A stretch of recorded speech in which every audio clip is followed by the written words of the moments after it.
نماز کے باوجود گناہوں میں مبتلا رہنا۔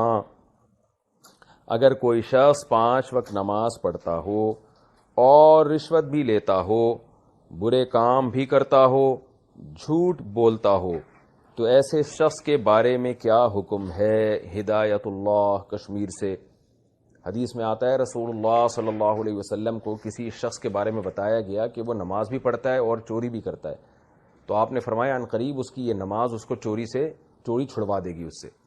تو نماز اگر اخلاص کے ساتھ اللہ کے خوف اور خشیت کے ساتھ پڑھی جائے تو جھوٹ بھی چھڑوا دیتی ہے، کرپشن بھی چھڑوا دیتی ہے۔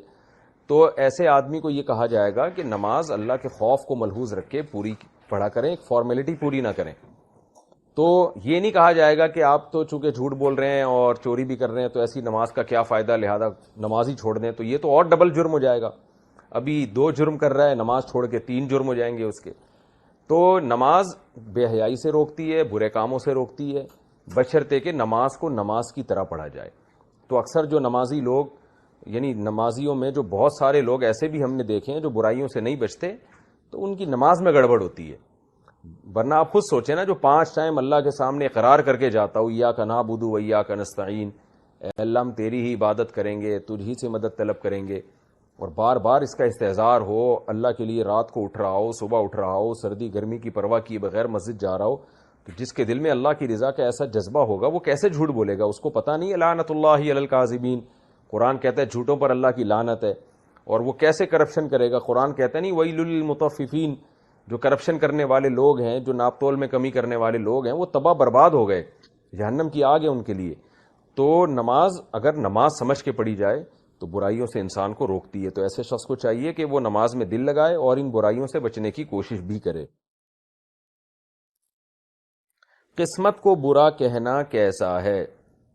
کچھ حضرات کہتے ہیں کہ قسمت کو برا نہیں کہنا چاہیے، کہ جبکہ خود ایمان مفصل اور کئی مسنون دعاؤں میں بری تقدیر جیسے الفاظ کا ذکر ہے۔ اس بارے میں وضاحت فرما دیں، کیا قسمت کو برا کہنے والا گنہگار ہوگا؟ ہادیہ گل ڈیرہ اسماعیل خان سے۔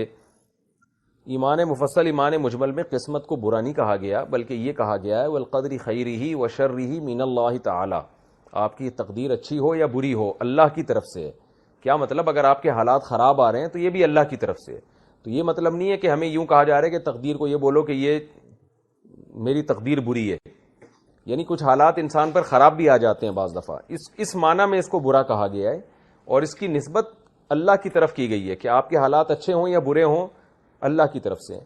باقی یہ نارملی ایک آدمی کو تقدیر کے بارے میں یہ کہنا کہ میری تقدیر ہی گندی ہے، میری تقدیر ہی بری ہے، یہ بہت برے الفاظ ہیں۔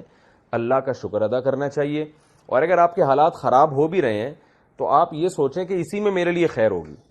رسول اللہ صلی اللہ علیہ وسلم نے فرمایا کہ اللہ تعالیٰ کا ارشاد ہے انا عند ظن عبدی بی، کہ میرا بندہ جیسا گمان میرے بارے میں کرتا ہے میں اس کے ساتھ ویسا ہی معاملہ کرتا ہوں۔